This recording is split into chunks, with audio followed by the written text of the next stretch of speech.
Sad day. Oh, it's extremely sad, you know, and it's I think we're still a bit in shock, really. Just I was at the former players meeting this morning at the club, and Malcolm Page got the first message, and he just came in and said Trevor's died, and we just looked with disbelief at each other, really, and it still hasn't sunk in, really. And just looking back, I just feel privileged to have known Trevor, seen him play, and also obviously was involved with the club when he was a manager here. But it's a very, very sad day for Birmingham City Football Club, and it take us all a while to get over it, really. Yeah. The one thing I spoke to Gary Cook, and Gary had actually, which I don't know if he had time because he had so much on his plate since he walked through the door here, but he'd actually made contact with him to say that he really, really wanted Trevor to be part of the new setup. Although he hadn't had a direct reply, we've heard through contacts that Trevor was over the moon to receive this message. So that's about the only crumb of comfort I can find, that he knew he was really, really wanted by our new owners. So, but we're all in shock. And, sad day.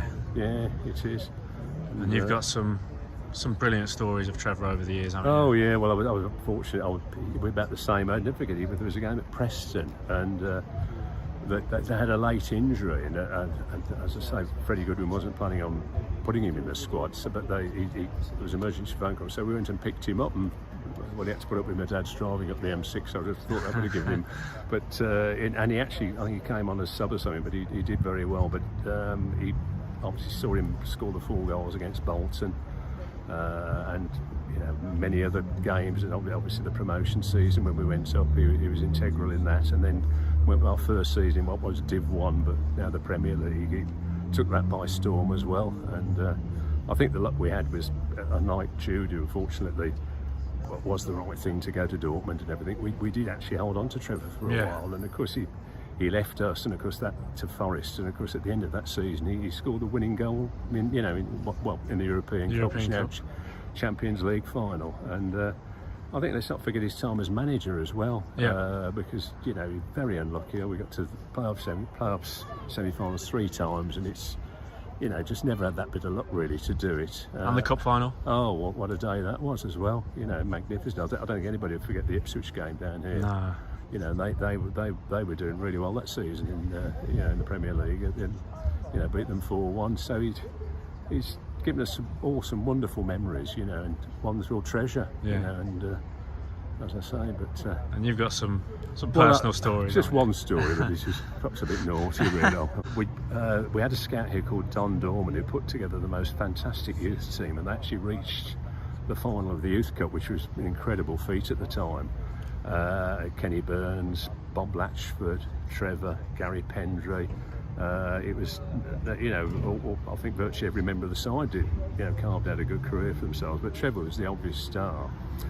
And before this, when Don, it was about a year or 2 before, when Don had been scouting Trevor, but from a fabulous family, and they virtually promised he was going to sign for Plymouth Argyle, which, for a young lad moving away from home, playing for his local team, all made sense. And he reported to the board, and he said, I don't know what to do, but he said, I'd love to get this lad, but I don't know what we're going to do. So now my dad looked at Alan Inston, he was a secretary then. He said, what are you doing tomorrow, Alan? And he said, well, I'm picking you up first thing. So they zoomed down to Plymouth, knocked on the Francis's door, and Mr. Francis, I think it's Roy's dad's name was, made him a cup of tea and had a really good chat with him. And he went well, but I think Roy was a man of his own. He said, we haven't signed anything, but we have kind of intimated that he's going to play for the Argyle, and we're all Argyle fans and everything like that. And we said, well, luckily the cup of tea wasn't very good. I think the milk curdled a bit. And Roy apologized, I'm so sorry, but the fridge is on the blink, and really, the time's a bit hard actually, so I don't need to get one. But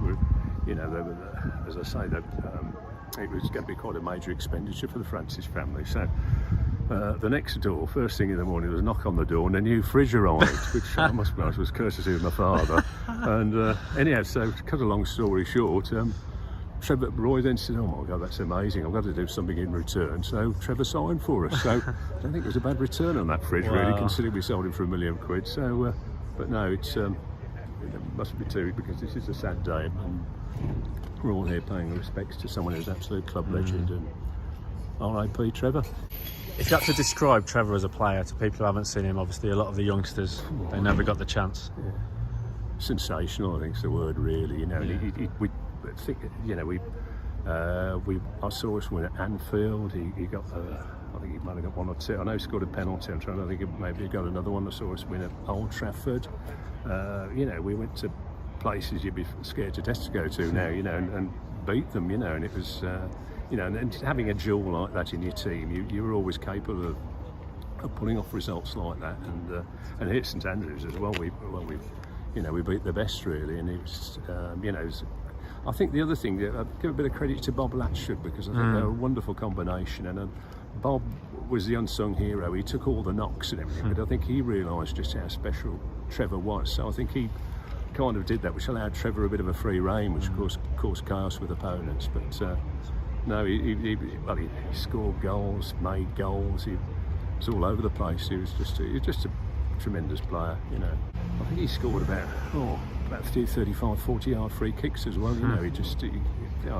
He could do anything with the ball, and when he came as manager here, I think the players were in awe of him, because, you know, ball would come over, he'd just trap it and everything. The skill was still there, so Brilliant. Well, rest in peace, Trevor. absolutely. No, and thanks for the memories. No.